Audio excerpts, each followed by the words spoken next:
In this section, we continue with the measurement of the location of data in relation to other observations. These measures are the mean, the median, and the mode, all of which are called averages. The location of the center of the data is loosely called the average value of the data. There are actually three averages: the mean, the median, and the mode.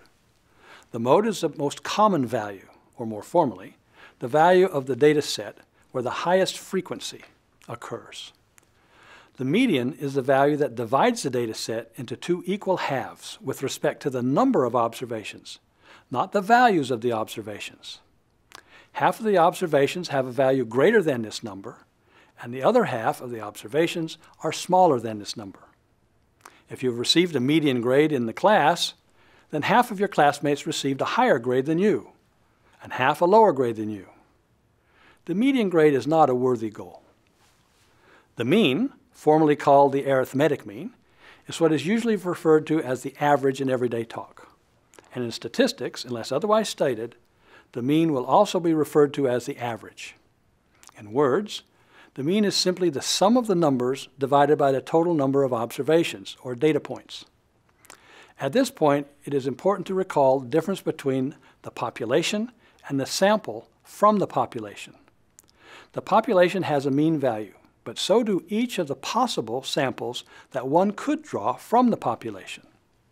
The mathematical formulas to calculate the mean depend upon whether we are talking about a sample or the whole population.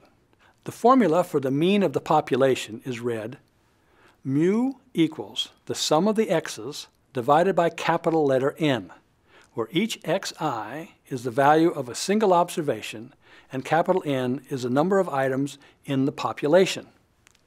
The formula for the mean of the sample is read: x bar equals the sum of the xi's divided by small letter n, where each xi is the value of a single observation in the sample, and the small n is the number of items in the sample. In statistics, the normal convention is to use Greek letters to denote the population parameters, and Roman letters to denote the same parameter for the sample. Thus, mu is the mean of a population, and the mean of a sample is x bar. This is a good piece of information to remember to avoid confusion later. Infrequently will we have all the data of the whole population. Indeed, if we had all the data, there would be no need for statistical inference. The problem would reduce to simple counting.